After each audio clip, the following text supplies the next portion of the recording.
ನಮಸ್ಕಾರ ಸ್ನೇಹಿತರೆ, I am Puneeth. Welcome to my official YouTube channel Puneeth forum.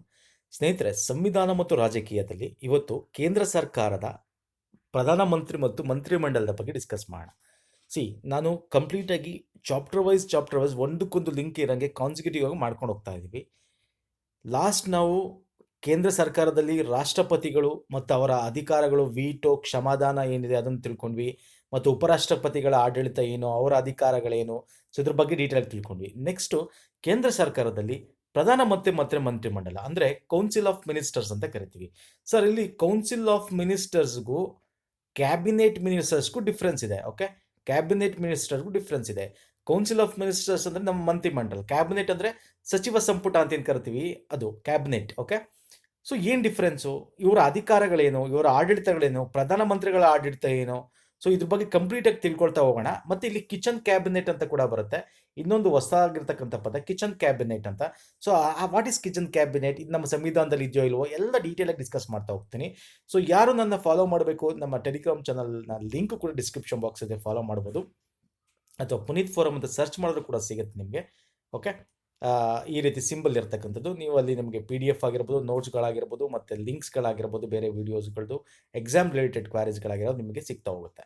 Sir, ಯಾರು ಕಂಪ್ಲೀಟಾಗಿ ನಾನು ಸಂವಿಧಾನನ ನೋಡಬೇಕು ಚಾಪ್ಟರ್ ವೈಸ್ ಅಂತಂದರೆ ಇದರದ್ದು ಪ್ಲೇ ಲಿಸ್ಟ್ ಏನಿದೆ ಅದು ಡಿಸ್ಕ್ರಿಪ್ಷನ್ ಬಾಕ್ಸಲ್ಲಿ ಹಾಕಿರ್ತೀನಿ ಸರ್. ದಯವಿಟ್ಟು ನೋಡಿ, ನಿಮಗೆ FD SDI ಎಕ್ಸಾಮು ಹೆಲ್ಪ್ ಆಗುತ್ತೆ, KS ಮೈನ್ಸ್ಗೂ ಕೂಡ ಹೆಲ್ಪ್ ಆಗುತ್ತೆ. ಫೈನ್. ಸೊ ಈಗ ಅಟ್ ಪ್ರೆಸೆಂಟು ನಾವು ಏನು ಮಾಡ್ತಾ ಇದೀವಿ, ಕೇಂದ್ರ ಸರ್ಕಾರದಲ್ಲಿ ರಾಷ್ಟ್ರಪತಿ ನೋಡಿದ್ದೀವಿ ಲಾಸ್ಟ್, ಮತ್ತು ಉಪರಾಷ್ಟ್ರಪತಿ ಮತ್ತು ರಾಷ್ಟ್ರಪತಿಯ ಅಧಿಕಾರಗಳನ್ನ 2 ವಿಡಿಯೋದಲ್ಲಿ ನೋಡಿದ್ದೀವಿ. ಇವಾಗ ಪ್ರಧಾನಮಂತ್ರಿ ಮತ್ತು ಮಂತ್ರಿಮಂಡಲದ ಬಗ್ಗೆ ಡಿಸ್ಕಸ್ ಮಾಡೋಣ. ಸರ್, ಪ್ರಧಾನಮಂತ್ರಿ ನಿಮ್ಗೆ ಗೊತ್ತಿದೆ, ನಮ್ಮ ಕ್ಯಾಬಿನೆಟ್ ಪದ್ಧತಿ ಇರತಕ್ಕಂಥದ್ದು ನಮ್ಮ ಬ್ರಿಟನ್ ಮಾದರಿ. ಯಾಕಂದರೆ ಬ್ರಿಟಿಷರು ನಮ್ಮ ಆಳಿದ್ರು ಅಲ್ವಾ. ಸೊ ಅವರ ಒಂದು ಮಾದರಿನ ಆಲ್ಮೋಸ್ಟ್ ಅಳವಡಿಸ್ಕೊಂಡಿದ್ದೀವಿ. ಪ್ರಧಾನಿ ಚುನಾಯಿತ ರಾಜನಂತೆ ಅಂತ ಹಿಂಟನ್ನು ಅವ್ರು ಕರೆದಿದ್ದಾರೆ. ಪ್ರಧಾನಿಗೆ ವಿಧಿ 74 ಸಬ್ ಕ್ಲಾಸ್ 1 ಅವಕಾಶ ಕಲ್ಪಿಸ್ಕೊಡುತ್ತೆ. ಇವೆಲ್ಲ ವಿಧಿಗಳು ಅಷ್ಟು ಇಂಪಾರ್ಟೆಂಟ್ ಅಲ್ಲ. ನಾನು ಹೇಳ್ತೀನಿ ಯಾವ್ಯಾವ ವಿಧಿಗಳು ಇಂಪಾರ್ಟೆಂಟ್ ಅಂತ, ಅಷ್ಟು ಮಾತ್ರ ತಿಳ್ಕೊಳ್ಳಿ. ಎಲ್ಲ ವಿಧಿಗಳು ಇಂಪಾರ್ಟೆಂಟ್ ಅಲ್ಲ. Okay, simple. ಇನ್ನು ಪ್ರಧಾನಮಂತ್ರಿ ಟೇಬಲ್ ಆಫ್ ಪ್ರೆಸಿಡೆನ್ಸಲ್ಲಿ 3ನೇ ಸ್ಥಾನಕ್ಕೆ ಬರ್ತಾರೆ. ಟೇಬಲ್ ಆಫ್ ಪ್ರೆಸಿಡೆನ್ಸ್ ಅಂದ್ರೆ ಏನು ಸರ್? ಫಸ್ಟು ಯಾವ್ದಾದ್ರು ಒಂದು ಫಂಕ್ಷನ್ ಹೋದರೆ ಫಸ್ಟು ಚೇರು ರಾಷ್ಟ್ರಪತಿಗೆ ಸೀಮಿತ ಮುಂದ್ಗಡೆ, ಆಮೇಲೆ ಉಪರಾಷ್ಟ್ರಪತಿಗಳು ಬರ್ತಾರೆ, ಆಮೇಲೆ ಪ್ರಧಾನಿಗಳು ಬರ್ತಾರೆ. ಓಕೆ, ಹೀಗೆ ಟೇಬಲ್ ಆಫ್ ಪ್ರೆಸಿಡೆನ್ಸ್ ಅಂತ ಕರಿತೀವಿ. ಫೈನ್. ಹಾಗಾದರೆ ನಮ್ಮ ಒಂದು ಪ್ರಧಾನಮಂತ್ರಿ ಸಂವಿಧಾನ 75ನೇ ವಿಧಿ ಅನ್ವಯ ರಾಷ್ಟ್ರಪತಿಯು ಪ್ರಧಾನಮಂತ್ರಿಯನ್ನು ನೇಮಿಸ್ತಾರೆ. ನಿಮ್ಗೆ ಗೊತ್ತಿದೆ, ಪ್ರಧಾನಮಂತ್ರಿಗಳಿಗೆ ನೇಮಕ ಮಾಡೋದು ಯಾರು? ರಾಷ್ಟ್ರಪತಿಗಳು. ಅಂದರೆ ಯಾವ ಒಂದು ಪಕ್ಷದಲ್ಲಿ ಅಧಿಕವಾಗಿರ್ತಕ್ಕಂಥ ಬಹುಮತ ಹೊಂದಿರುತ್ತೆ ಆ ಪಕ್ಷದ ಒಬ್ಬ ನಾಯಕನನ್ನು ಪ್ರಧಾನಮಂತ್ರಿಯಾಗಿ ನೇಮಿಸ್ತಾರೆ. ಸರ್, ಹಾಗಾದರೆ ಪ್ರಧಾನಮಂತ್ರಿ ಅಧಿಕಾರ ಏನು ಸರ್? ಸಿಂಪಲ್ ಆಗಿ ಇದರಿಂದ ಕ್ವಶನ್ ಫ್ರೇಮ್ ಆಗುತ್ತೆ. ಈ ಪಾಯಿಂಟ್ಸ್ಗಳಿದೆಯಲ್ಲ, ಇದರಿಂದ ಸಿಂಪಲ್ ಕ್ವಶನ್ ಫ್ರೇಮ್ ಆಗುತ್ತೆ. ಕೆಳಗಿನ ಯಾವ ಒಂದು ಪ್ರಧಾನಮಂತ್ರಿ ಅಧಿಕಾರಿಗಳು ಅಂತ ಹಾಕ್ತಾನೆ, ಅಥವಾ ಯಾವುದು ಅಲ್ಲ ಅಂತ ಹಾಕ್ಬೋದು. ಸಿಂಪಲ್. ಅವರು ಸಚಿವರನ್ನ ನೇಮಕ ಮಾಡ್ತಾರೆ ಮಂತ್ರಿಮಂಡಲ ರಚನೆಗೆ. ಹೌದು ಸರ್, ಪ್ರಧಾನಮಂತ್ರಿಗಳೇ ಮಾಡೋದು. ಫಸ್ಟ್ ಪ್ರಧಾನಮಂತ್ರಿಗಳ ನೇಮಕ ಆಗ್ತಾರೆ, ಆಮೇಲೆ ಅವ್ರ ಜೊತೆ ಸಚಿವರುಗಳ ನೇಮಕ ಮಾಡಿಸ್ತಾರೆ, ಖಾತೆಗಳ ಹಂಚಿಕೆ ಮಾಡ್ತಾರೆ. ಹೌದು, ನಮ್ಮ ಕರ್ನಾಟಕದಲ್ಲಿ ನೀವು ನೋಡ್ತಾ ಇದ್ದೀರಾ ಇವಾಗ ಸಚಿವ ಸಂಪುಟ ಗಾತ್ರಗಳು ನಿರ್ಧರಿಸ್ತಾರೆ. ಹೌದು ಸರ್, ಸಚಿವ ಸಂಪುಟ ಗಾತ್ರ ನಿಮ್ಗೆ ಗೊತ್ತಿರಬೇಕು, very important sir. 15% is the maximum. Okay, as per 91ನೇ ಸಂವಿಧಾನ ತಿದ್ದುಪಡಿಯ ಅನ್ವಯ 15% ಮಾತ್ರ ನಮ್ಗೇನಾಗಿರಬೇಕು, ಮ್ಯಾಕ್ಸಿಮಮ್ ಒಂದು ನಂಬರ್ಸ್ ಆಫ್ ಸಚಿವರುಗಳಿರಬೇಕು ಅಂತ ಗೊತ್ತಿರಬೇಕು ನಿಮಗೆ. ಆದರೆ ಇಲ್ಲಿ ಸಚಿವ ಸಂಪುಟ ಗಾತ್ರ ನಿರ್ಧರಿಸ್ತಾರೆ ಅಂದ್ರೆ ಏನು ಅಂದರೆ, ಅವ್ರಿಗೆ ಎಷ್ಟು ಬೇಕು ಅಷ್ಟನ್ನ ತಗೋಬೋದು. 15% ಮ್ಯಾಕ್ಸಿಮಮ್ ಅಂತ ಹೇಳಿದ್ದೀನಿ. 15% ಜನನೇ ಬೇಕು ಅಂತೇನಿಲ್ಲ. ಓಕೆ, ಅವ್ರು 14% ತಗೋಬೋದು, 13% ತಗೋಬೋದು. ಓಕೆ, ಸೊ ಅಂದರೆ ಅವ್ರದ್ದು ಗಾತ್ರನ ಅವ್ರು ನಿರ್ಧಾರ ಮಾಡ್ತಾರೆ. ಯಾಕಂದರೆ 2-3 ಖಾತೆಗಳನ್ನ ಅವರೇ ಇಟ್ಕೋಬೋದು ಅಲ್ವಾ. ನೆಕ್ಸ್ಟ್ ಮಂತ್ರಿಮಂಡಲದ ಪುನರ್ರಚನೆ ಮಾಡ್ತಕ್ಕಂಥದ್ದು. ಈಗ ಕರ್ನಾಟಕದಲ್ಲಿ ಆಗ್ತಾ ಇರೋದಂಗೆ ಒಬ್ಬರನ್ನ ಬೇಕಾದವ್ರು ತೆಗಿಬೋದು, ಅಥವಾ ಬೇರೆ ಹೊಸಬ್ರನ್ನ ಅಪಾಯಿಂಟ್ ಮಾಡ್ಕೋಬೋದು ಮಂತ್ರಿಯಾಗಿ. ಮತ್ತು ಅವರ ಒಂದು ಖಾತೆಗಳನ್ನ ಪುನರ್ರಚನೆ ಮಾಡ್ಬೋದು, ಅವರ ಒಂದು ಆಡಳಿತ ವೈಖರಿ ಮೇಲೆ ಅಲ್ವಾ. ಸಚಿವರನ್ನು ಪದಚ್ಯುತಗೊಳಿಸಬಹುದು. ಹೌದು ಸರ್, ಪ್ರಧಾನಮಂತ್ರಿಗಳು ಸಚಿವರನ್ನ ಪದಚ್ಯುತಗೊಳಿಸ್ಬೋದು. ಅವರು ಈಗ ಸಿಂಪಲ್ ಸರ್, ಯಾವ್ದಾದ್ರು ಮಂತ್ರಿ ಈಗ ಕರೆಕ್ಟಾಗಿ ಆಡಳಿತ ನಡೆಸ್ತಿಲ್ಲ ಅಂತ ಇಟ್ಕೊಳ್ಳಿ, ಅವ್ರನ್ನ ತೆಗಿತಾರೆ ಅಂತ ಇಟ್ಕೊಳ್ಳಿ. ಅಂದರೆ ತೆಗಿತಾರೆ ಅಂದರೆ ನೀವು ರಾಜೀನಾಮೆ ಕೊಡಿ ಅಂತ ಫಸ್ಟ್ ಕೇಳ್ತಾರೆ. ಓಕೆ, ಕ್ಲಿಯರ್ ಮಾಡೋಣ. ರಾಜೀನಾಮೆ ಕೊಡಿ ಅಂತ ಕೇಳ್ತಾರೆ. ಓಕೆ, ಸೊ ರಾಜೀನಾಮೆ ಕೊಡಲಿಲ್ಲ ಅಂದರೆ ಏನಾಗುತ್ತೆ, ಅವರು ರಾಷ್ಟ್ರಪತಿಗಳಿಗೆ ಸೂಚನೆ ಕೊಡ್ತಾರೆ, ಯಾರನ್ನ ಸಚಿವರನ್ನ ತೆಗಿಬೇಕು ಅಂತೇಳಿ. ಓಕೆ, ಸರ್ಕಾರದ ಮುಖ್ಯಸ್ಥರಿಕಾರಿ. ಹೌದು ಸರ್, ಸರ್ಕಾರದ ಹೆಡ್ ಯಾರು ಅಂದ್ರೆ ನಮ್ಮ ಯಾರು?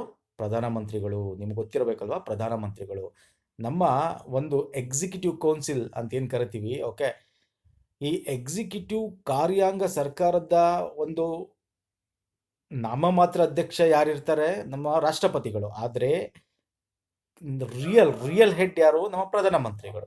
ಲೋಕಸಭೆ ನಾಯಕತ್ವ ಹೌದು ಸರ್, ನಮ್ಮ ಲೋಕಸಭೆ ಏನಿದೆ, ಲೆಜಿಸ್ಲೇಟಿವ್ ಅಸೆಂಬ್ಲಿ ಅಂತ ಏನು ಕರಿತೀವಿ ನಮ್ಮ ಇದರಲ್ಲಾದರೆ, ಅಲ್ಲಾದರೆ ನಾವೇಂತ ಕರಿತೀವಿ, ಲೋಕಸಭೆಗೆ ಮೆಂಬರ್ ಆಫ್ ಪಾರ್ಲಿಮೆಂಟ್ಸ್ ಅಂತ ಏನು ಕರಿತೀವಿ, ಎಂ ಪಿಗಳು ಕೂತ್ಕೊಳ್ತಕ್ಕಂಥ ಜಾಗ. ಸೊ ಈ ಲೋಕಸಭೆಗೆ ಅವರು ಏನಾಗಿರ್ತಾರೆ, ಅಧ್ಯಕ್ಷರಾಗಿರ್ತಾರೆ, ಅಂದರೆ ನಾಯಕತ್ವ, he is the head, he is the ನಾಯಕರಾಗಿರ್ತಾರೆ. ಓಕೆ. ಸಚಿವ ಸಂಪುಟದ ನಾಯಕತ್ವ ಹೌದು ಸರ್, ಯಾವುದೇ ಸಚಿವ ಸಂಪುಟ ನಡಿಬೇಕಾದ್ರೂ ಕೂಡ, ಅಂದರೆ ಕ್ಯಾಬಿನೆಟ್ ಮಿನಿಸ್ಟ್ರಿಗಳ ಒಂದು ಆಡಳಿತ ನಡೆಸ್ತಾ ಇರ್ತಾರಲ್ಲ, ಅಲ್ಲೇನಾದ್ರು ಒಂದು ಮೀಟಿಂಗ್ ಆಗಬೇಕಂದ್ರೆ ಅದರ ನಾಯಕತ್ವ. ರಾಷ್ಟ್ರಪತಿಯ ಸಲಹೆಗಾರ ಹೌದು, ರಾಷ್ಟ್ರಪತಿ ಕೇಳೋದಕ್ಕೆ ಅವರು ಸಲಹೆ ಕೊಡ್ತಾ ಇರ್ತಾರೆ, ಮತ್ತು ರಾಷ್ಟ್ರಪತಿಗೂ ಮತ್ತು ನಮ್ಮ ಒಂದು ಪ್ರಧಾನ ಮಂತ್ರಿಮಂಡಲಕ್ಕೆ ಅವರು ಬ್ರಿಡ್ಜ್ ಆಗಿ ಕೆಲಸ ಮಾಡ್ತಾರೆ. ಅವರ ಒಂದು ವೈಖರಿ ಬಗ್ಗೆ ಏನು ಇನ್ಫಾರ್ಮೇಷನ್ ಅವ್ರು ಕೊಡ್ತಾರೆ, ರಾಷ್ಟ್ರಪತಿಗಳ ಇನ್ಫಾರ್ಮೇಷನ್ ಇವರು ಕಳಿಸ್ತಾರೆ. ಓಕೆ. ರಾಷ್ಟ್ರಪತಿ ಮತ್ತು ಮಂತ್ರಿಮಂಡಲ ನಡುವೆ ಸಂಪರ್ಕ ಸೇತುವೆ ಹೌದು. ಲೋಕಸಭೆ ವಿಸರ್ಜಿಸುವಂಥ ಸಲಹೆ ನೀಡುವುದು ಹೌದು ಸರ್, ಲೋಕಸಭೆನ ವಿಸರ್ಜಿಸಬೇಕು ಅಂದರೆ ಪ್ರಧಾನಮಂತ್ರಿಗಳು ಸಲಹೆ ನೀಡ್ತಾರೆ. ಆದರೆ ಇಲ್ಲಿ ಪ್ರಧಾನಮಂತ್ರಿ ಅಂದ ತಕ್ಷಣ it is not his own decision, ಮಂತ್ರಿಮಂಡಲದ ಜೊತೆ ಕೂತ್ಕೊಂಡು ಡಿಸ್ಕಸ್ ಮಾಡಿನೇ ಅವರು ಏನೋ, ಅಥವಾ ಕ್ಯಾಬಿನೆಟ್ ಸಚಿವ ಸಂಪುಟದ ಕರೆದು ಅಲ್ಲಿ ಡಿಸ್ಕಸ್ ಮಾಡಿ ತೀರ್ಮಾನ ತಗೊಂಡು ಶಿಫಾರಸ್ ಕೊಡ್ತಕ್ಕಂಥದ್ದು. ಓಕೆ. ಇದನ್ನು ಡೀಟೇಲಾಗಿ ಡಿಸ್ಕಸ್ ಮಾಡ್ತೀನಿ ನಾನು ನಿಮಗೆ. ಇಲ್ಲಿ ನೋಡಿ, ಸಚಿವರ ಮಂತ್ರಿಮಂಡಲ ರಚನೆ ಮಾಡ್ತಕ್ಕಂಥದ್ದು ಸುಮ್ಮನೆ ಮಾಡಿಬಿಡಲ್ಲ, ಯಾರನ್ನೋ ಬೇಕು ತಗೊಳ್ಳಲ್ಲ, ಅವರು ಎಲ್ಲ ಒಂದು ಇದನ್ನು ಕನ್ಸಿಡರ್ ಮಾಡ್ತಾರೆ. ಅಂದರೆ ಧರ್ಮ, ವರ್ಗ, ವಿಷಯ, ಪ್ರಾಂತ್ಯ, ಪ್ರಾತಿನಿಧ್ಯ, ಹಿರಿತನ, ಹೀಗೆ ಎಲ್ಲವನ್ನು ಕನ್ಸಿಡರ್ ಮಾಡಿಕೊಂಡು ಏನು ಮಾಡ್ತಾರೆ ಸರ್, ಒಂದು ನಮ್ಮ ಮಂತ್ರಿಮಂಡಲ ರಚನೆ ಮಾಡ್ತಕ್ಕಂಥದ್ದು. ಖಾತೆ ಹಂಚಿಕೆ ಕೂಡ ಹಾಗೆ, ಹಿರಿಯರಿಗೆ ಒಳ್ಳೆ ಒಂದು ಇದ್ದವರು, ಅಂದರೆ ನಮ್ಮ ಒಳ್ಳೆ ಆಡಳಿತ ನೀಡಬೇಕು, ಒಳ್ಳೆ ಒಂದು ಕ್ಯಾಬಿನೆಟ್ ಇದೆ, ಒಳ್ಳೆ ಸರ್ಕಾರ ಇದೆ ಅಂತ ಗೊತ್ತಾಗೋದು ಅದರ ಮೇಲೆ ಅವರ ಖಾತೆ ಹಂಚಿಕೆ ಮಾಡೋದು, ಅವರ ಹಿನ್ನೆಲೆ, ಅವರ ಇದನ್ನ ಅನುಭವ, ಅವರ ಚಾರಿತ್ರ್ಯ, ಇದನ್ನೆಲ್ಲ ನೋಡಿ ಖಾತೆ ಹಂಚಿಕೆ ಮಾಡ್ತಕ್ಕಂಥದ್ದು. ಫೈನ್, ಇದು ಹಳೇದು ಬೇಕಾಗಿಲ್ಲ. ಓಕೆ. ಮತ್ತು ಯಾವ ಖಾತೆಗಳನ್ನ ಪುನರ್ರಚನೆ ಕೂಡ ಮಾಡ್ತಾರೆ, ನಿಮ್ಗೆ ಗೊತ್ತಿದೆ ಅಲ್ವಾ. ಜಲ ಶಕ್ತಿ ಮೊದಲು ಏನಿತ್ತು, ನಮ್ಮ ಈ ಜಲಶಕ್ತಿ ಸಂಪನ್ಮೂಲ ಇದೆಯಲ್ಲ, ನಿಮ್ಗೆ ಗೊತ್ತಿದೆ, ನಮ್ಮ ಪ್ರಧಾನಮಂತ್ರಿಯವರು ಅದನ್ನು ಆರ್ಗನೈಸ್ ಮಾಡಿರ್ತಕ್ಕಂಥದ್ದು. ನಮ್ಮ ಗಂಗಾ ಮತ್ತು ಪುನರ್ಜೀವನ ಒಂದು ಸಚಿವಾಲಯ ಏನಿತ್ತು ಅದನ್ನು, ಮತ್ತು ಬೇರೆ ನಮ್ಮ ವಾಟರ್ ಆ್ಯಂಡ್ ಡ್ರೈನೇಜ್ ಮಿನಿಸ್ಟರ್ ಅಂತ ಏನಿತ್ತು, ಎರಡನ್ನೂ ಕಂಬೈನ್ ಮಾಡಿ ಏನು ಮಾಡೋದು, ಜಲಶಕ್ತಿ ಸಚಿವಾಲಯ ಅಂತ ಮರುನಾಮಕರಣ ಮಾಡಿದ್ರು ಅಲ್ವಾ. ಫೈನ್. ಸಚಿವ ಸಂಪುಟದ ಗಾತ್ರ ನಾನು ನಿಮಗೆ ಹೇಳಿದೆ, 15ಕ್ಕಿಂತ ಹೆಚ್ಚು ಸಚಿವರಿರುವಂತಿಲ್ಲ. ಆದರೆ ಸಂವಿಧಾನ 75/164ನೇ ವಿಧಿಗಳು ತಿದ್ದುಪಡಿ ಮಾಡಿ ಗನಿಷ್ಠವಾಗಿ 15 ಸಂಖ್ಯೆ ಇರಬೇಕು ಅಂತ ಹೇಳಿದ್ರು ಕೂಡ 91ನೇ ತಿದ್ದುಪಡಿ ಅನ್ವಯ. ಆದರೆ ಅದು ಎಷ್ಟಿರಬೇಕು ಅಂತ ನಮ್ಮ ಪ್ರಧಾನಮಂತ್ರಿಗಳು ಡಿಸೈಡ್ ಮಾಡ್ತಕ್ಕಂಥದ್ದು. ಮಂತ್ರಿಮಂಡಲ ಪುನರ್ರಚನೆ ಆಯ್ತು, ಇದು ಸಚಿವರನ್ನು ಪದಚ್ಯುತಿಗೊಳಿಸೋದು ಹೌದು. ನಾನು ನಿಮಗೆ ಉದಾಹರಣೆ ಕೂಡ ನಮಗೆ ಅಷ್ಟೊಂದು ನಡೆದಿದೆ. ಇದು ಇಂದಿರಾ ಗಾಂಧಿ ಅವರು ಪ್ರಧಾನಿಯಾಗಿದ್ದಾಗ ರಾಜ್ಯಸಭೆ ಸದಸ್ಯರಾಗಿದ್ದರು, ಮತ್ತು 1990 ದೇವೇಗೌಡರು ರಾಜ್ಯಸಭೆಗೆ ಆಯ್ಕೆ ಆದರು. ಅಂದರೆ ಇಲ್ಲಿ ಏನು ಹೇಳ್ತಾ ಇದ್ದೀನಿ ಅಂದರೆ, ರಾಜೀನಾಮೆ ಕೊಡದಿದ್ದರೆ ಅವರನ್ನು ವಜಾ ಮಾಡುವಂತೆ ರಾಷ್ಟ್ರಪತಿಗೆ ಶಿಫಾರಸು ಮಾಡ್ಬೋದು. ಇದು ವೆರಿ ಇಂಪಾರ್ಟೆಂಟು. ಓಕೆ. ನೆಕ್ಸ್ಟು, ಸರ್ಕಾರದ ಮುಖ್ಯಸ್ಥರಾಗಿ ಕಾರ್ಯ ನಿರ್ವಹಿಸ್ತಾರೆ ಹೌದು, ಇದ್ರ ಬಗ್ಗೆ ನಾನು ಆಲ್ರೆಡಿ ಎಕ್ಸ್ಪ್ಲೇನ್ ಮಾಡಿದ್ದೀನಿ. ಲೋಕಸಭೆ ನಾಯಕತ್ವ ಹೌದು. ನಮ್ಮ ಒಂದು ಲೋಕಸಭೆ ಮತ್ತು ರಾಜ್ಯಸಭೆ ಏನಿದೆ, ಸಂಸತ್ತು ಅಂತ ಏನು ಕರಿತೀವಿ, ಸಂಸತ್ತು ಬಗ್ಗೆ ಏನೂ ಮಾಡಿಲ್ಲ ಸರ್, ನೆಕ್ಸ್ಟ್ ವೀಡಿಯೋದಲ್ಲಿ ತಗೋತೀನಿ, ಡೋಂಟ್ ವರಿ. ಸಂಸತ್ತು ಏನಿದೆ, ಈಗ ನಮ್ಮ ರಾಜ್ಯದಲ್ಲಿ ವಿಧಾನಮಂಡಲ ಅಂತ ಏನು ಕರಿತೀವಿ, ವಿಧಾನಮಂಡಲ ಅಂತ, ಅದೇ ರೀತಿ ಸಂಸತ್ತು ಅಂತ ಏನು ಕರಿತೀವಿ ಕೇಂದ್ರದಲ್ಲಿ, ಆ ಸಂಸತ್ತಿನ ಅಡಿಯಲ್ಲಿ ನಮಗೆ ಲೋಕಸಭೆ ಮತ್ತು ರಾಜ್ಯಸಭೆ ಅಂತ ಬರುತ್ತೆ. ಸೊ ಲೋಕಸಭೆ ಅಂದ್ರೇನು, ರಾಜ್ಯಸಭೆ ಅಂದ್ರೇನು, ಅದಕ್ಕೆ ಅರ್ಹತೆಗಳೇನಾಗಿರಬೇಕು, ಅವ್ರಿಗೆ ಆಯ್ಕೆ ಆಗಬೇಕಂದ್ರೆ, ಇವೆಲ್ಲ ಸಂಸತ್ತು ಅಂತ ನೆಕ್ಸ್ಟ್ ವಿಡಿಯೋ ಮಾಡ್ತೀನಿ, ಅಲ್ಲಿ ನಾನು ಡೀಟೇಲಾಗಿ ಡಿಸ್ಕಸ್ ಮಾಡ್ತೀನಿ. ಓಕೆ. Very important. ಇಲ್ಲಿ ಲೋಕಸಭೆಯ ನಾಯಕತ್ವ ಹೌದು ಸರ್, ಅವರು ಲೋಕಸಭೆಯ ನಾಯಕತ್ವ ಆಗಿರ್ತಾರೆ. ಮತ್ತು ಪ್ರಧಾನಮಂತ್ರಿಗಳಿಗೆ ಅರ್ಹತೆ ಏನು ಬೇಕು ಅಂದರೆ, ಅವರೊಬ್ಬ ಎಂ ಪಿ ಇಲ್ಲೇ ನಾನು ನಿಮಗೆ ತೋರಿಸ್ದೆ, ಅವರೊಬ್ಬ ಎಂ ಪಿ ಆಗಿರ್ಬೋದು ಅಥವಾ ರಾಜ್ಯಸಭೆ ಸದಸ್ಯನಾಗಿರಬೇಕು. ಸೊ ಎಗೇನ್ ಇಲ್ಲಿ ಏನಾಗುತ್ತೆ, ಇಲ್ಲಿ ಸಪ್ರೇಟಾಗಿ ಡಿಸ್ಕಸ್ ಮಾಡೋದು ಬೇಡ, ಅವ್ರಿಗೆ ಎಷ್ಟು ವರ್ಷ ವಯಸ್ಸಿರಬೇಕು ಏನು ಅಂತ. ಯಾಕಂದರೆ ಅದು ಸಂಸತ್ತಿನಲ್ಲಿ ರಾಜ್ಯಸಭೆಯಲ್ಲಿ ಎಷ್ಟಿರಬೇಕು, ಲೋಕಸಭೆಯಲ್ಲಿ ಎಷ್ಟಿರಬೇಕು ಅಂತ ಸಪ್ರೇಟಾಗಿ ಡಿಸ್ಕಸ್ ಮಾಡೋಣ. ಓಕೆ. ಫೈನ್. ನೆಕ್ಸ್ಟು, ಸಚಿವ ಸಂಪುಟ ನಾಯಕತ್ವ ಹೌದು ಸರ್, ಒಂದು ಸಚಿವ ಸಂಪುಟ ನಡೀತಾ ಇದ್ದ ನಾಯಕತ್ವ ನಮ್ಮ ಪ್ರಧಾನ ಮಂತ್ರಿಗಳು ಹೊಂದಿರ್ತಾರೆ, ಮತ್ತು ರಾಷ್ಟ್ರಪತಿಯ ಸಲಹೆಗಾರ. ಸೊ ಇವೆಲ್ಲ ಡಿಸ್ಕಸ್ ಮಾಡಾಯ್ತು ನಾವು. ಫೈನ್. ನೆಕ್ಸ್ಟು, ಮಂತ್ರಿಮಂಡಲ. ಕೇಂದ್ರದ ಮಂತ್ರಿಮಂಡಲ ಇದೆಯಲ್ಲ, ಹೇಗೇನು ಕೇಂದ್ರದ ಮಂತ್ರಿಮಂಡಲ ಹೆಂಗೆ ಅಂದರೆ, ವೆರಿ ಇಂಪಾರ್ಟೆಂಟ್. ಇಲ್ಲಿ ನೀವು ತಿಳ್ಕೊಬೇಕೇನು ಅಂದರೆ, ಯೂಶ್ವಲಿ ನಾವು 3 ರೀತಿಯಾಗಿ ವರ್ಗೀಕರಣ ಮಾಡ್ತೀವಿ. ಕ್ಯಾಬಿನೆಟ್ ಮಂತ್ರಿಗಳದ್ದು ಸಂಪುಟ ದರ್ಜೆ ಮಂತ್ರಿಗಳು ಅಂತ, ಸಹಾಯಕ ಮಂತ್ರಿಗಳು ಅಥವಾ ರಾಜ್ಯ ಮಂತ್ರಿಗಳು, ಉಪಮಂತ್ರಿಗಳದ್ದು ಉಪಸಚಿವರು ಅಂತ ಹೇಳಿ ಮಾಡ್ತೀವಿ. ನಿಮ್ಗೆ ಗೊತ್ತಿರುತ್ತೆ, ಕೇಂದ್ರ ಸರ್ಕಾರದಲ್ಲಿ ಈಗ ಫಾರ್ ಎಕ್ಸಾಂಪಲ್ ಗೃಹ ಸಚಿವ ಅಂದರೆ ನಾವೇನಂತ ಕರಿತೀವಿ, ಅಮಿತ್ ಶಾ. ಅದರಲ್ಲಿ ರಾಜ್ಯ ಗೃಹ ಸಚಿವ ಅಂತ ಕೂಡ ಇರ್ತಾರೆ, ಒಂದು 4-5 ಜನ. ಅಂದರೆ ಅಲ್ಲಿ ಏನು ಅಂದರೆ, ಇವರು ರಾಜ್ಯ ಮಂತ್ರಿಗಳು, ಅಂದರೆ ಇವರು ಕೇಂದ್ರ ಗೃಹ ಸಚಿವರಿಗೆ ಕೇಂದ್ರ ಸರ್ಕಾರದಲ್ಲೇ ರಾಜ್ಯ ಸಚಿವರಾಗಿ ಈಗ ಗೃಹ ಓವರಾಲ್ ನೋಡ್ಕೋತಾರೆ, ಆದರೆ ಒಂದಷ್ಟು ರಾಜ್ಯಗಳಲ್ಲಿ ನಡೀತಾ ಇದೆ ಅಂದರೆ ಇವರು ರಾಜ್ಯ ಸಚಿವರು ಅಂತೇನಿರ್ತಾರೆ, ರಾಜ್ಯ ಸಚಿವರು ರಾಜ್ಯ ಮಂತ್ರಿಗಳು ಅಂದ ತಕ್ಷಣ ನಮ್ಮ ರಾಜ್ಯದಲ್ಲಿ ಇರ್ತಕ್ಕಂಥ ಗೃಹ ಸಚಿವರಲ್ಲ, ಕೇಂದ್ರ ಸರ್ಕಾರದಲ್ಲಿ ಈ ಗೃಹ ಸಚಿವರಿಗೆ ರಾಜ್ಯ ಗೃಹ ಸಚಿವರು ಅಂತ ಬೇರೆ ಒಂದು ಸಹಾಯಕ ಮಂತ್ರಿಗಳಿರ್ತಾರೆ. ಓಕೆ, ಅವ್ರಿಗೆ ಅಸಿಸ್ಟೆಂಟ್ ಮಾಡೋಕ್ಕೆ ಒಂದು ಉಪಮಂತ್ರಿಗಳು ಆ ಒಂದು ಇದಕ್ಕೂ ಕೂಡ ಇರ್ತಾರೆ. ಈ ರೀತಿ 3 ಭಾಗವಾಗಿ ವಿಂಗಡಣೆ ಮಾಡ್ಬೋದು ನಮ್ಮ ಕೇಂದ್ರದ ಮಂತ್ರಿಮಂಡಲವನ್ನು. ಸೊ ಇಲ್ಲಿ ಸಂಪುಟ ದರ್ಜೆ ಸಚಿವರು ಅಂದ್ರೆ ಏನಿಲ್ಲ, ಒಂದಷ್ಟು ಇಂಪಾರ್ಟೆಂಟ್ ಆಗಿರ್ತಕ್ಕಂಥ ಪೋರ್ಟ್ಫೋಲಿಯೋಗಳಿದೆ, ಅದನ್ನ ಸಂಪುಟ ದರ್ಜೆಗೆ ಹೋಲಿಸಿರ್ತಾರೆ, ಯಾಕಂದ್ರೆ ಅದು ಇಂಪಾರ್ಟೆಂಟು. ಸೊ ಅದಕ್ಕೆ ಅಸಿಸ್ಟೆಂಟ್ ಮಾಡೋಕ್ಕೆ ಒಂದಷ್ಟು ರಾಜ್ಯ ಸಚಿವರುಗಳನ್ನ ಕೂಡ ನೇಮಕ ಮಾಡಿರ್ತಾರೆ. ಇದು ಗೊತ್ತಿರಬೇಕು ನಿಮಗೆ. ಓಕೆ, 3 ದರ್ಜೆಯ ಸಚಿವ ಇರಬೇಕೆಂದು ಗೋಪಾಲ್ ಸ್ವಾಮಿ ಅಯ್ಯಂಗಾರ್ ಶಿಫಾರಸು ಮಾಡಿದ್ರು. ಓಕೆ, ಸಂಪುಟ ದರ್ಜೆಯ ಮಂತ್ರಿಗಳು ಅಂದ ತಕ್ಷಣ ಇಲ್ಲಿ ಮೊದಲು ಮತ್ತು ಉನ್ನತ ಸ್ಥಾನದಲ್ಲಿ ಇರ್ತಾರೆ. ವೆರಿ ಇಂಪಾರ್ಟೆಂಟ್ ಇದು. ರಾಜಕೀಯ ಮತ್ತು ಆಡಳಿತದಲ್ಲಿ ಅನುಭವ ಪಡೆದವರನ್ನು ಪ್ರಧಾನಿಗಳು ವಿಶ್ವಾಸಕಾರರಾಗಿ ಕ್ಯಾಬಿನೆಟ್ ದರ್ಜೆ ಸಚಿವರಾಗಿ ಮಾಡಿರ್ತಾರೆ. ಉದಾಹರಣೆಗೆ ಗೃಹ, ರಕ್ಷಣಾ, ವಿದೇಶಾಂಗ, ಹಣಕಾಸು, ಕೈಗಾರಿಕೆ, ಈ ರೀತಿ ಇವರಿಗೆ ಸಹಾಯ ಮಾಡಲು ಸಹಾಯಕ ಸಚಿವ ಅಥವಾ ರಾಜ್ಯ ಮಂತ್ರಿಗಳು ಅಥವಾ ಉಪಮಂತ್ರಿಗಳು ಅಂತ ಇರ್ತಾರೆ. ಇನ್ನು ಮಿನಿಸ್ಟ್ರಿ ಆಫ್ ಸ್ಟೇಟ್ಸ್ ಅಥವಾ ರಾಜ್ಯ ಸಚಿವರು ಅಂತ ಏನು ಕರಿತೀವಿ, ಸಹಾಯಕ ಸಚಿವರು, ಇವರಿಗೆ ನೆರವಾಗಲು ಅವ್ರನ್ನ ನೇಮಕ ಮಾಡ್ಕೊಳ್ಳಾಗಿರ್ತದೆ. ಇಲ್ಲಿ ಮುಖ್ಯವಾಗಿ ತಿಳ್ಕೋಬೇಕು, ಈಗ ಕ್ಯಾಬಿನೆಟ್ ಮೀಟಿಂಗ್ ನಡೀತಾ ಇರುತ್ತೆ ಅಂತ ಇಟ್ಕೊಳ್ಳಿ. ಕ್ಯಾಬಿನೆಟ್ ಮೀಟಿಂಗ್, ಇಲ್ಲಿ ಕ್ಯಾಬಿನೆಟ್ ಮಿನಿಸ್ಟರ್ ಅಥವಾ ಸಂಪುಟ ದರ್ಜೆ ಸಚಿವರು ಏನಿದ್ದಾರೆ ಅವ್ರು ಮಾತ್ರ ಹೋಗ್ತಾರೆ.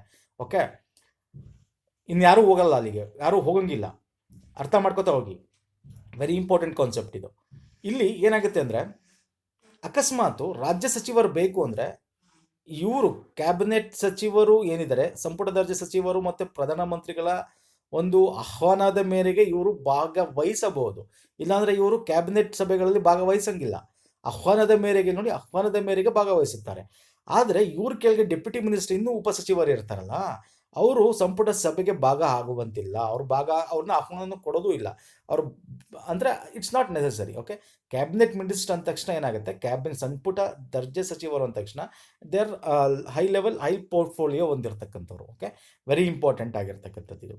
ಈಗ ನಿಮಗೆ ಎಕ್ಸಾಂಪಲ್ ಹೇಳ್ತೀನಿ, ಡಿಫ್ರೆನ್ಸ್ನ ಮುಂದೆ ತೊಗೊಂಡಿದ್ದೀನಿ ನಿಮಗೆ. ಕ್ಯಾಬಿನೆಟ್ ಮಿನಿಸ್ಟರ್ಗೂ ಕೌನ್ಸಿಲ್ ಆಫ್ ಮಿನಿಸ್ಟರ್ಗೂ ವ್ಯತ್ಯಾಸ ಇದೆ. ಕೌನ್ಸಿಲ್ ಆಫ್ ಮಿನಿಸ್ಟರ್ ಅಂದರೆ ಮಂತ್ರಿಮಂಡಲ, ಕೇಂದ್ರದ ಮಂತ್ರಿಮಂಡಲ. ಅಲ್ಲಿ ನಿಮಗೆ ಸಹಾಯಕ ಸಚಿವರು ಬರ್ತಾರೆ, ಉಪಸಚಿವರು ಬರ್ತಾರೆ, ಸಂಪುಟ ದರ್ಜೆ ಸಚಿವರು 3 ರೀತಿ ಬರ್ತಾರೆ. ಕ್ಯಾಬಿನೆಟ್ ಮಿನಿಸ್ಟರ್ ಅಂದರೆ ಬರೀ ಸಂಪುಟ ದರ್ಜೆ ಸಚಿವರು ಮಾತ್ರ ಬರ್ತಾರೆ ಅಲ್ವಾ, ಅರ್ಥ ಮಾಡ್ಕೋಬೇಕು. ಇದ್ರ ಬಗ್ಗೆ ಕ್ವಶನ್ಸ್ ಬಂದಿವೆ. ನೆಕ್ಸ್ಟ್ ನೋಡಿ, ಮಂತ್ರಿಮಂಡಲ ಗಾತ್ರ ಸೇಮ್, ಇದು ಆಲ್ರೆಡಿ ಡಿಸ್ಕಸ್ ಮಾಡಿದ್ವಿ. 15% ಇರಬೇಕು, ಏನಿರುತ್ತೆ ಏನು ಅಂತ ಹೇಳಿ. ಬಟ್ ಇಲ್ಲಿ ಮಂತ್ರಿಮಂಡಲದಲ್ಲಿ ದೇಶದ ಆಡಳಿತ ಮತ್ತು ರಾಜಕೀಯದಲ್ಲಿ ಕ್ಯಾಬಿನೆಟ್ ಉನ್ನತ ಅಧಿಕಾರಗಳನ್ನು ಮತ್ತು ಶ್ರೇಷ್ಠ ಸ್ಥಾನವನ್ನು ಪಡೆದರಿಂದ ಪಾರ್ಲಿಮೆಂಟರಿ ಕ್ಯಾಬಿನೆಟ್ ಸಿಸ್ಟಮ್ ಅಂತ ಕರಿತೀವಿ. ಪ್ರಧಾನಿಯ ಅಧ್ಯಕ್ಷತೆಯಲ್ಲಿ ಕ್ಯಾಬಿನೆಟ್ ವಾರಕ್ಕೊಮ್ಮೆ ಸಭೆ ಸೇರುತ್ತೆ. ಸಭೆ ಪ್ರಧಾನಿ ನಿವಾಸ ಅಥವಾ ರಾಷ್ಟ್ರಪತಿ ಭವನದಲ್ಲಿ ನಡೆಯಬಹುದು. ಮೊದಲ ಬಾರಿಗೆ ರಾಷ್ಟ್ರದ ಸ್ಥಾನದ ಸರಿಸ್ಕ ಎಂಬ ಸ್ಥಳದಲ್ಲಿ ಕ್ಯಾಬಿನೆಟ್ ಸಭೆ ನಡೆದಿತ್ತು. ಸಭೆಯ ತೀರ್ಮಾನವನ್ನು ರಹಸ್ಯವಾಗಿ ಇಡಲಾಗುತ್ತೆ. Very important. ಇಲ್ಲಿ ಏನಾಗುತ್ತೆ ಗೊತ್ತಾ, ನಿಮಗೆ ಯೂಶುವಲಿ ಏನೇ ಡಿಸಿಷನ್ ತೊಗೊಂಡ್ರು ಈ ಕ್ಯಾಬಿನೆಟ್ ಮಿನಿಸ್ಟ್ರಿ ತಗೋತಾರೆ, ಅಂದರೆ ಸಂಪುಟ ದರ್ಜೆ ಸಚಿವರು ಡಿಸಿಷನ್ ತಗೋತಾರೆ ವಿತ್ ಪ್ರಧಾನಮಂತ್ರಿ ಜೊತೆ. ಅದನ್ನು ಎಲ್ಲ ಮಂತ್ರಿಮಂಡಲ ಅಂತ ಹೇಳ್ತಾರೆ, ಅದನ್ನು ಅವರು ಇಂಪ್ಲಿಮೆಂಟ್ ಮಾಡಬೇಕಾಗತ್ತೆ. ಎಲ್ಲಿ, ನಮ್ಮ ಲೋಕಸಭೆ ಮತ್ತು ರಾಜ್ಯಸಭೆಗಳಲ್ಲಿ ಅದನ್ನು ಅವ್ರು ಏನು ಡಿಸಿಷನ್ ತೊಗೊಂಡಿರ್ತಾರೆ ಅದಕ್ಕೆ ಇವರು ಪೂರಕವಾಗಿ ಕೆಲಸ ಮಾಡಬೇಕಾಗತ್ತೆ.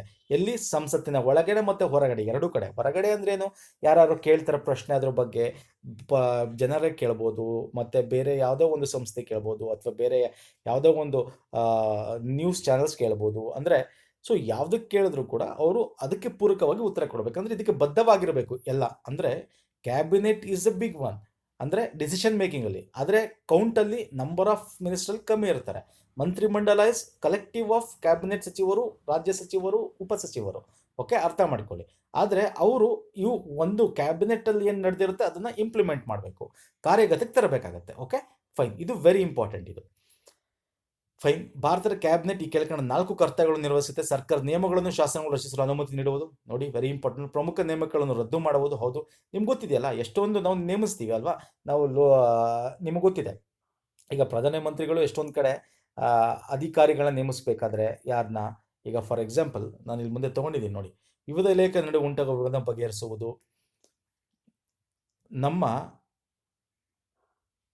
ಚುನಾವಣಾ ಅಧಿಕಾರಿಗಳನ್ನ ನೇಮಿಸಬೇಕಾದ್ರೆ ಪ್ರಧಾನಮಂತ್ರಿಗಳಿರ್ತಾರಲ್ಲ, ಅವ್ರಿಗೆ ಪ್ರಧಾನಮಂತ್ರಿಗಳು ಡೈರೆಕ್ಟಾಗಿ ಡಿಸಿಷನ್ ಒಂದು ಕೌನ್ಸಿಲಲ್ಲಿ ಇದ್ದರೂ ಕೂಡ ಅವರು ಡೈರೆಕ್ಟಾಗಿ ಡಿಸಿಷನ್ ತೊಗೊಂಡಿರಲ್ಲ. ಕ್ಯಾಬಿನೆಟ್ ಸಚಿವರ ಮುಖಾಂತರ ಡಿಸ್ಕಸ್ ಮಾಡಿ ತೊಗೊಂಡಿರ್ತಾರೆ. ಓಕೆ, ಈಗ ನಿಮಗೆ ಗೊತ್ತಿದೆ, ನಾವು ಲೋಕಾಯುಕ್ತ ನೇಮಿಸ್ಬೇಕಾದ್ರೆ ಪ್ರಧಾನಮಂತ್ರಿಗಳು ಇರ್ತಾರೆ.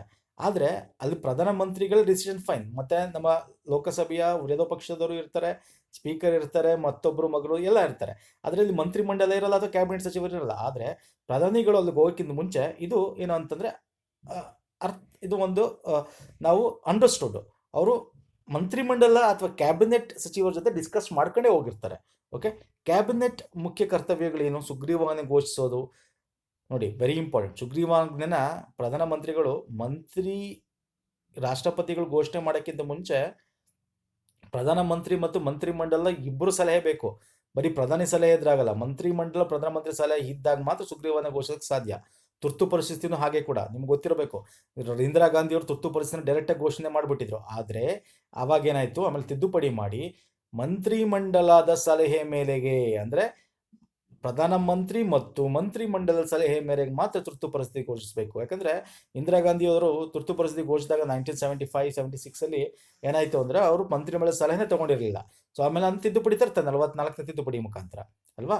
ಮತ್ತು ವಿದೇಶಿಗಳ ನಿಯೋಗ ಕಳಿಸೋದು ಇವೆಲ್ಲ ಅವರ ಕರ್ತವ್ಯಗಳು. ಸಂಸತ್ತಿನ ರಾಷ್ಟ್ರಪತಿಗಳು ಮಾಡಬೇಕಾದ ಭಾಷಣ ಸಿದ್ಧಪಡಿಸೋದು ಮಂತ್ರಿಮಂಡಲದ ಕೆಲಸ. ಮತ್ತು ಎಲ್ಲ ಒಂದು ಆಯವ್ಯಯ ಪಟ್ಟಿ, ಬಡ್ಜೆಟ್ ಮಂಡಿಸ್ಬೇಕಂದ್ರೆ ಎಲ್ಲ ಮಂತ್ರಿಮಂಡಲದ ಎಲ್ಲ ಖಾತೆಗಳ ಸಚಿವರು ಕೋರ್ಡಿನೇಟ್ ಮಾಡಿ ಅವರವರ ಇದನ್ನು ತೆಗೆದು ಏನು ಮಾಡಬೇಕು, ಸಿದ್ಧಪಡಿಸ್ಬೇಕು. ಅವರವರ ಒಂದು ಪೋರ್ಟ್ಫೋಲಿಯೋ ಮುಖಾಂತರ ಸಿದ್ಧಪಡಿಸಿ ಕೊಡಬೇಕಾಗತ್ತೆ.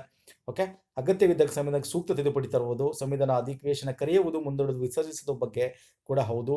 ಇದನ್ನು ನಮ್ಮ ಪ್ರಧಾನಮಂತ್ರಿಗಳು ಸ್ಪೀಕರ್ಗೆ ಹೇಳ್ಬೋದು.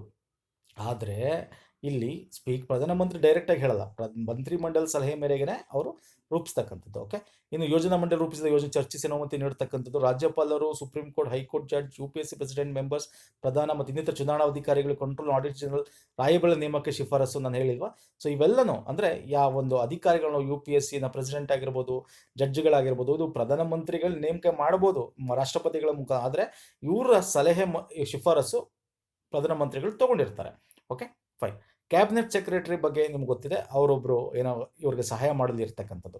Okay, fine. ಕ್ಯಾಬಿನೆಟ್ ಸೆಕ್ರೆಟರಿ ಬಗ್ಗೆ ಅಷ್ಟು ತಿಳ್ಕೊಳ್ಬೇಕಾಗಿಲ್ಲ, ಎಕ್ಸಾಮಲ್ಲಿ ಕೇಳಲ್ಲ. ಬಟ್ ಇಲ್ಲಿ ಮುಖ್ಯವಾಗಿ ಕ್ಯಾಬಿನೆಟ್ ಕಾರ್ಯಾಲಯ ಕಾರ್ಯದರ್ಶಿಗಳ ಕರ್ತವ್ಯಗಳು ಏನು ಅಂತ ಸುಮ್ಮನೆ ತಿಳ್ಕೊಳ್ಳಿ. ಅವ್ರು ಏನು ಮಾಡ್ತಾರೆ ಅಂದರೆ, ಕ್ಯಾಬಿನೆಟ್ ಸೆಕ್ರೆಟರಿಗಳು ಕ್ಯಾಬಿನೆಟ್ ಪತ್ರ ಮತ್ತು ಎಲ್ಲ ಸಚಿವರುಗಳ ಒಂದು ಕ್ಯಾಬಿನೆಟ್ ಮಂತ್ರಿಗಳ ಒಂದು ಸಮನ್ವಯ ಉಂಟು ಮಾಡ್ತಕ್ಕಂಥದ್ದು, ಅದನ್ನು ತೊಗೊಂಡು ಪ್ರಧಾನಮಂತ್ರಿ ಒಪ್ಪಿಗೆ ಕಳಿಸ್ತಕ್ಕಂಥದ್ದು, ಇವೆಲ್ಲ ಒಬ್ಬ ಸೀನಿಯರ್ IAS ಆಫೀಸರ್ ಮಾಡ್ತಕ್ಕಂಥ ಕೆಲಸ. ಓಕೆ, ಕ್ಯಾಬಿನೆಟ್ ಸೆಕ್ರೆಟರಿ ಇರ್ತಾರೆ ಅವರು. ಫೈನ್. ಇನ್ನು ಕಿಚನ್ ಕ್ಯಾಬಿನೆಟ್ ಅಂದ್ರೇನು ಅಂದರೆ ಇದು ಸಿಂಪಲ್ ಆಗಿರುತ್ತೆ ಸರ್.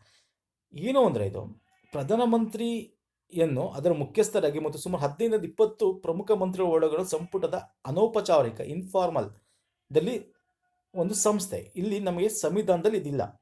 ಏನು ಅಂದರೆ ಇದೊಂದು ಆಂತರಿಕ ಕ್ಯಾಬಿನೆಟ್, ಇಂಟರ್ನಲ್ ಕ್ಯಾಬಿನೆಟ್ ಅಥವಾ ಕಿಚನ್ ಕ್ಯಾಬಿನೆಟ್ ಅಂತ ಕೂಡ ಕರಿತೀವಿ.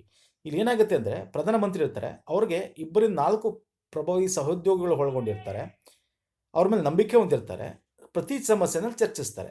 ಅಂದರೆ ಅರ್ಥ ಇಲ್ಲಿ ಏನಾಗುತ್ತೆ ಅಂದರೆ ಇಲ್ಲಿ ಸಚಿವರುಗಳೇ ಇರಬೇಕು ಅಂತಿಲ್ಲ, ಪ್ರಭಾವಿ ಸಹೋದ್ಯೋಗಿಗಳು ಅಂತ ಸಚಿವರು ಇರಬೇಕು ಅಂತೇನಿಲ್ಲ.